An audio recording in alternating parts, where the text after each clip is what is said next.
Welcome to the Daily Parks and Rec Show, special conference edition of the Take 5 Challenge. From the CPRS Conference 2026, powered by the Push to Play Network and DPRS Media Network, this episode is all about leadership, growth, and the power of connection in parks and recreation. Hosted by Henry Perez Alonso, the Take 5 Challenge invites professionals to spend just 5 minutes intentionally connecting. Because when we learn from each other, we grow stronger together. In this episode, Henry sits down with Sarah Reid to explore career growth, transferable skills, and what it really means to say yes to new opportunities in our field. Let's dive in. Hi, everybody. Welcome back to the Take 5 Challenge. And I say welcome back because I'm assuming you're watching every episode, every minute of the day. I am Henry Perez Alonso. This is the Take 5 Challenge. It is my opportunity to show and share with you folks what I learned, what a Take 5 looks like, right? So about in 2018, I challenged the California Parks and Recreation Society's membership to take 5 minutes a month to intentionally connect with another professional because I truly believe that we are better together, and if we're connected, we can only get sharper, right? So iron sharpens iron. We get stronger, we get better by taking time to connect with each other. It's that simple. First off, I'd like to thank the CPRS Push to Play Network. I also want to do a little shout out for the DPRS Media Network, who is providing us with some super cool stuff, like the stuff that's a technical term for equipment, as we record a couple of these shows right here at conference. So it is conference week. So these are conference edition shows, which you'll be seeing right now. I'm really excited to chat with my next guest. Sarah Reid's coming up here. Known her for quite a bit of time, served on the state board with her, but I'm really excited just to have a chat and see what kind of comes of this chat as we take 5 to really try and sharpen each other. So when I come back, I'll be back with Sarah. Come on in. How's that? Is that a good spot there? That's a good spot. All right. Excellent. So I will start it up in 5, 4.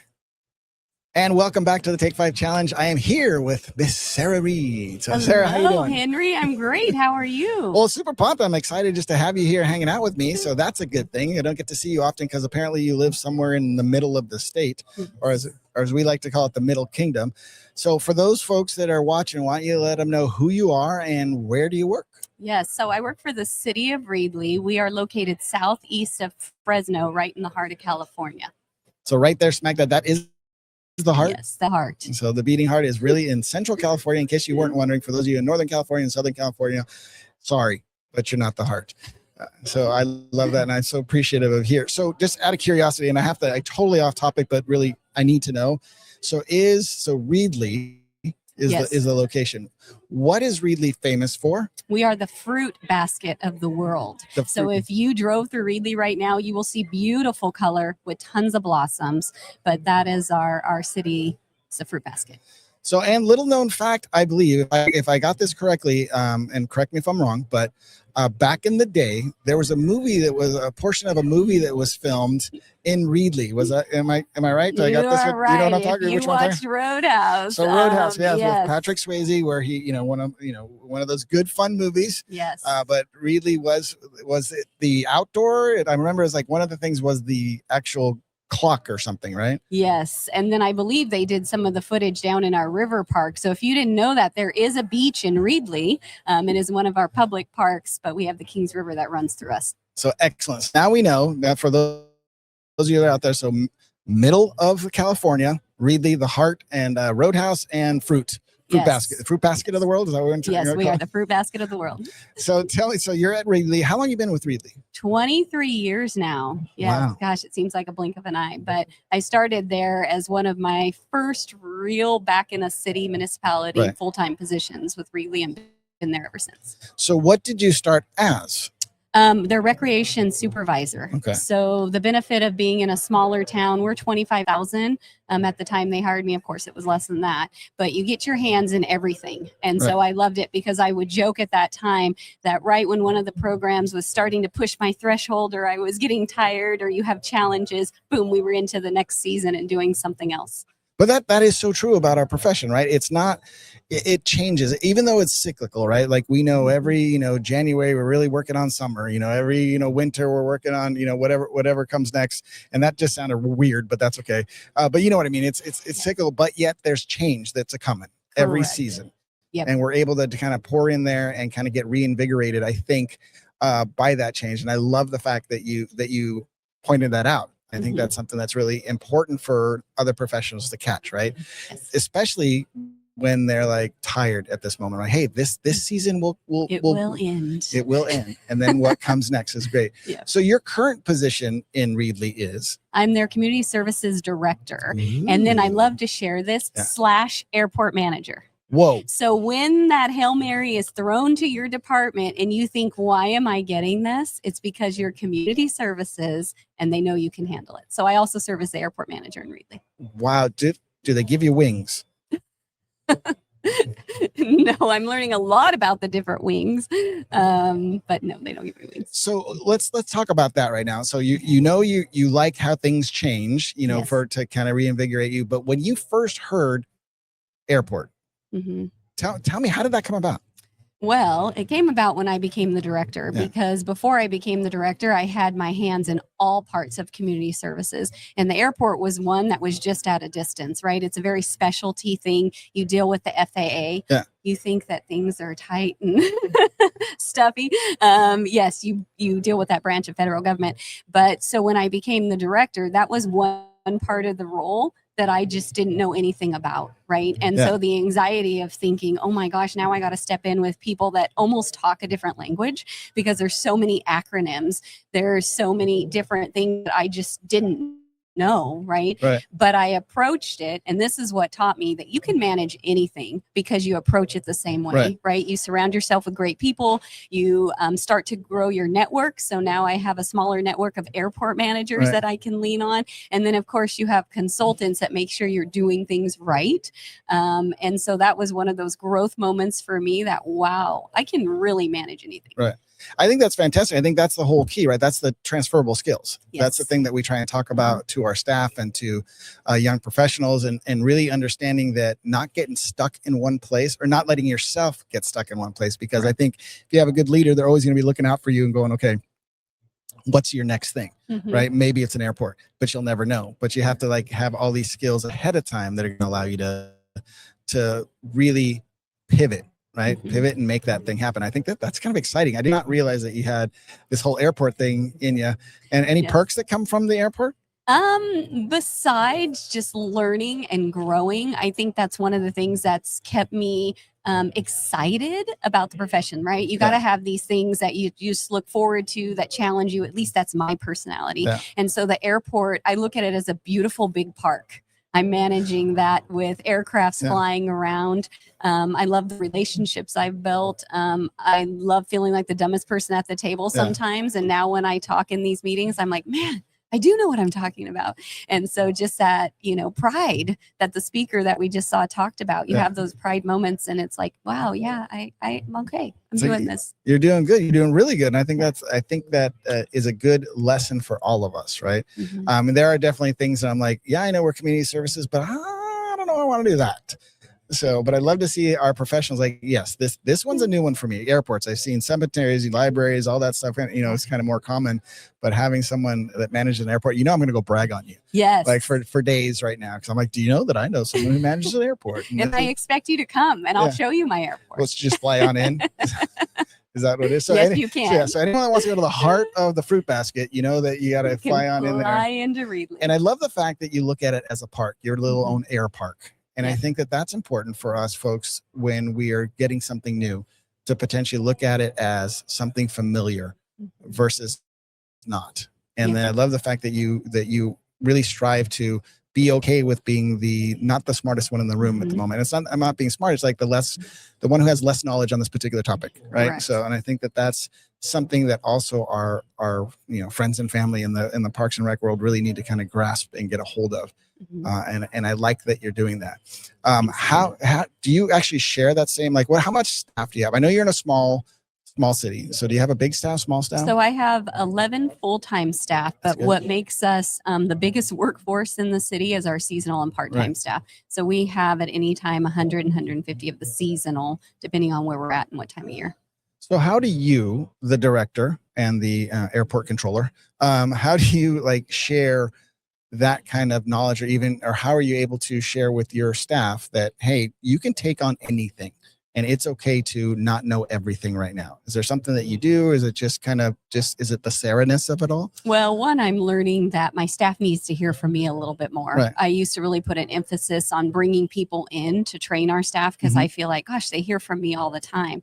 Now I'm looking at that with a different lens. They need to hear from me, right, especially as I have newer professionals coming into our department and stuff, really being the one that sets the stage, the expectation. When staff comes to me and says, Sarah, I've never done that. Great. Let's figure it out. And I found that problem solving is really a skill, and a skill you have to be able to approach these different challenges that come. So training staff, setting the tone, being there to support, intervening when I need to, and back off when I need to. That was hard at first as a director because I had done all these things. I knew it. It was easy for me to just say, do this, do this. Now it's like, well, what would you do? Right? Because I'm not doing anybody any favors without allowing them to make mistakes, without allowing them to figure it out. Programs look different, and that's fine because they're doing it, right? And they take a lot of pride in growing something and changing it and making it their own. It's kind of the power in holding it lightly, right? They like if you look at it, if you got your hands, you hold something so tight, it's just going to squeeze through your fingers.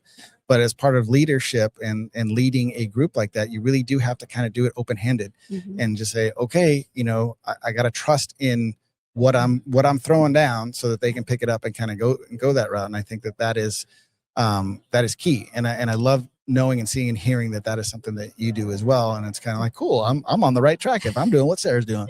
So I think that's a good thing to do. And that's how we all know we're doing well. Yes. And we're doing better together and all that stuff. And I really like that. Do you feel, I think that's a good size staff. I know that the part-time folks, that's big, but my former agency, I was a smaller staff. I had about 15 at the time, but knowing that staff are you giving all of them those opportunities to be and learn like you? I try to. I tell people, if there's something you want to learn, find a training for it. Tell me you want to do it. If there's something that you're interested in, just set the seed with me. So I know, because these opportunities come up all the time. I found with as long as I've been in community services, if the city needs something and it doesn't fit within a department, it comes to community services. So I'm going to share this because I thought it was the funniest thing ever. Yeah. We have a new community development director, not new now, but new then. And so as I would do different projects with him, he said one time, Sarah, I'm not quite sure what you do. I feel like you're that restaurant where you walk in and you can get hamburgers, tacos, Chinese food. He goes, wow, every day I'm just thinking, what does she do? And I love that because one day I have facility maintenance as well. Yeah. So I'll be dealing with a building situation. And then I'm outside watching a sports league. And then I'm at the airport talking about capital improvements. Then I'm in front of the council asking for something. I'm just wrapping up mural projects. There's just so much I get to do that I feel fortunate every day that it just keeps changing and challenging me. And I want to give my staff the opportunity to get their hands in all that as well. Right. I think that is amazing. And I love that. And I love the fact that someone actually asked you that, because I think that's key, right? Like not too many times do our counterparts, our other directors and, leadership of the city will actually go, what do you guys actually do? What are you doing over there? But I love that. I love the food court of it all. Right. So that is us. It's the food court of how we do this and how we kind of survive through providing meals to everyone. So in the way that we do it. So I think that's really cool.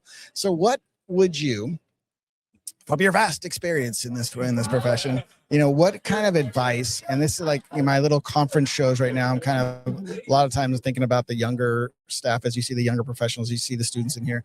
What kind of advice would you give from where you sit today to one of our newer professionals? Is there some piece that you really want them to kind of, I don't know, chew on or learn?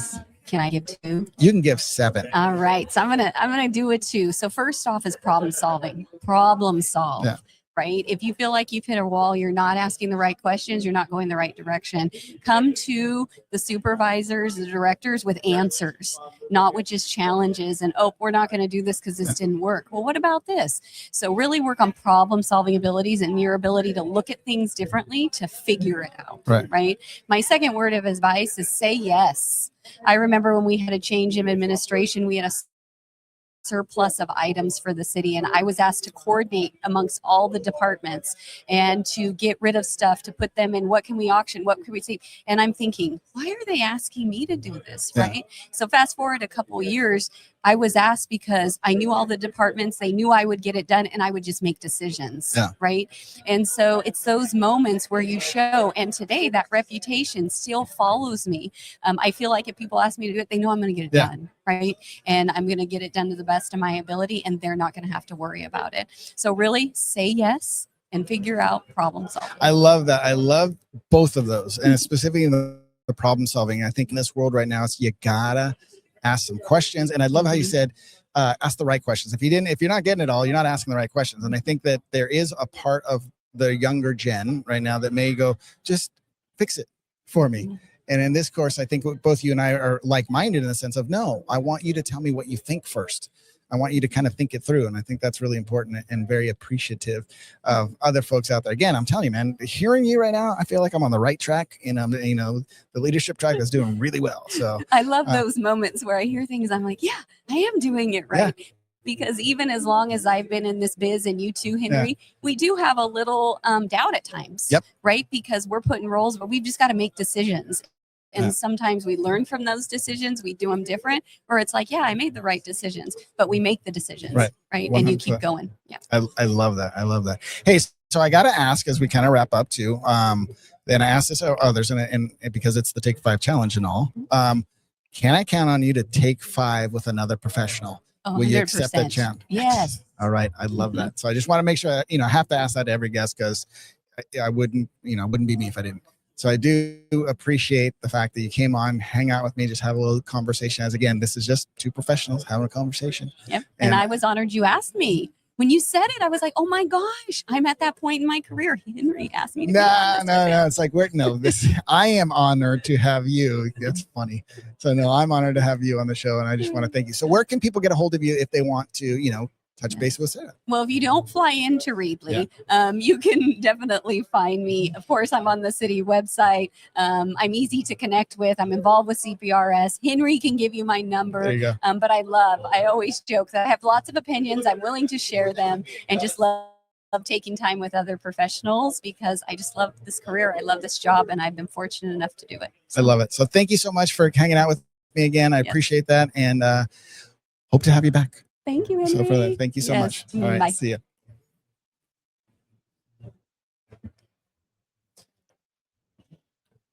All right. I didn't even do an outro, but that's okay. I'm just going to hear it coming back with my thoughts here with chatting with Sarah. First off, she's got an airport. I mean, that's so cool to have that opportunity to do that. And really more importantly for us to learn that transferable skills are a thing. The things that we learn in our profession, we can use and serve others in a different capacity. And I love the whole, what we do in our profession is very much like a food court. We've got food for everyone, and we've got different styles of food for everyone. And they definitely have that in Reedley with Sarah, and just being able to have her be at the helm for them. What a cool experience for her to have so much different experiences, and saying yes to the new season and letting the new season refresh you at the same time as kind of making sure that that's what's going to be happening for her staff and letting them grow. So fortunate to be able to kind of have that and have her here chatting with me. But again, something to leave off with for me, again, it is, I got a cool food court. And yes, I too one day can have my own airport. And that's you as well. It's like, what is your airport? Look at that, look at it as an opportunity, look at it as to learn. So we always have to challenge ourselves to continue to learn. And that's what I love about these Take 5s and connecting with other professionals, because I get something. And I really do hope for those of you that are watching, you get something too. That's what it's all about. The Take 5 challenge is about us as professionals intentionally connecting with one another.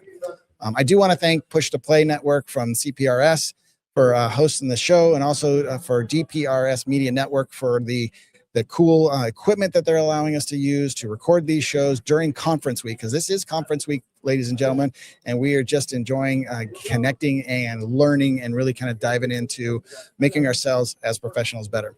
So if you need to get a hold of me, Take 5, you can reach me through Instagram at the Take 5 Challenge. So take the number 5_challenge. Shoot me a message. Let me know who you are, what you're about, what you want to hear about, or even if you'd love to be on the show. I'd love to get that for you. But until next time, my friends, that is Take 5. Go out and intentionally connect with someone. But we'll see you soon. Thanks. And that's a wrap.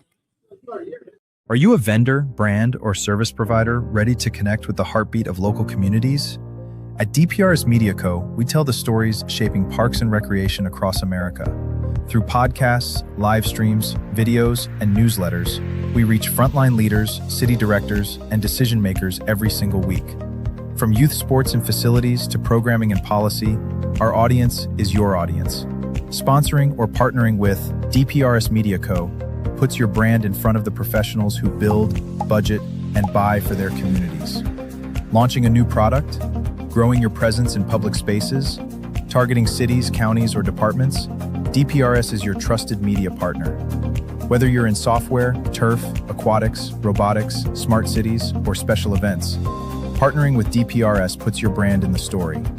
With commercials, interviews, social campaigns, newsletters, and live shows, we're your media team. Partner with us and grow your impact in the $200 billion parks and rec industry. DPRS Media Co. Stories that move parks and rec forward. Your audience is here. Let's meet them.